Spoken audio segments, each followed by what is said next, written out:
Luca Van Hache, qui vient d'intégrer le top 100 après sa victoire encore en Challenger à San Remo après avoir gagné le tournoi de Pau.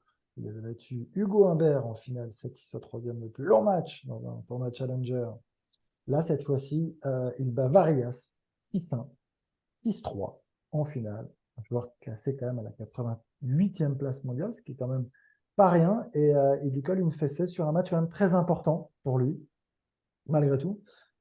C'est dire si il a les nerfs solides, ce jeune garçon, s'il est ambitieux. Alors après, voilà, lui, contrairement, et je ne veux pas que tout de suite aller faire le parallèle avec Arthur Fils, avec qui il se tire la bourre. C'est vrai qu'Arthur Fils va chercher des points plus tôt, quand même, dans des tournois d'une autre catégorie.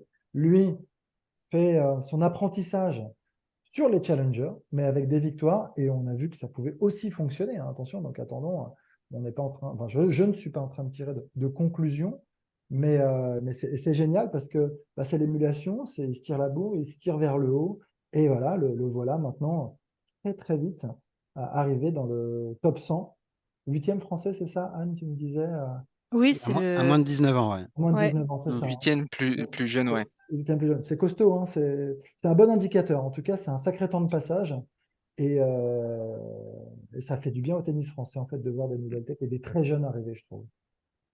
Oui, oui, non, moi, je trouve ça très, très intéressant. Ça, comme tu disais, ça, la manière dont il construit sa jeune carrière, c'est-à-dire qu'il est beaucoup sur les challengers et il performe en challenger. Là, à la race, il me semble qu'il est le premier français. Oui, c'est ce que j'ai lu C'est Oui, ça, aussi. il est hein? numéro 1, Ouais. il est Ouais, Il est 26e, un truc comme 26e à la ça. race. il est Ouais. 26e à la race. Donc, même s'il ne gagne pas pour l'instant, et là, il est à Estoril cette semaine, donc peut-être qu'il va le faire à Estoril Aujourd'hui même.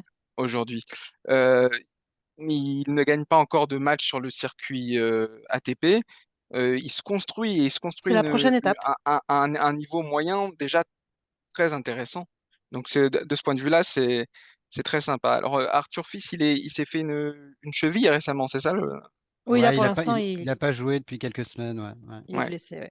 Mais c'est vrai que leur parcours est un petit peu à la fois très similaire, c'est-à-dire qu'ils ont des pics de croissance au niveau du classement assez proches, mais très différents dans la manière de le faire. En tout cas, ce qui est sûr, c'est qu'on tient deux petits bonshommes assez intéressants, déjà quand même très complets, qui ont une grosse marge de progression, qui ont des profils un tout petit peu différents, des personnalités peut-être aussi un petit peu différentes, mais on va pas se plaindre, on a un joueur de moins de 19 dans le top 100. Si c'était pas blessé, on en aurait peut-être déjà un deuxième. Donc, ça faisait longtemps quand même qu'on n'avait pas eu une promesse, voire une double promesse comme ça de la part de joueurs quand même très très jeunes.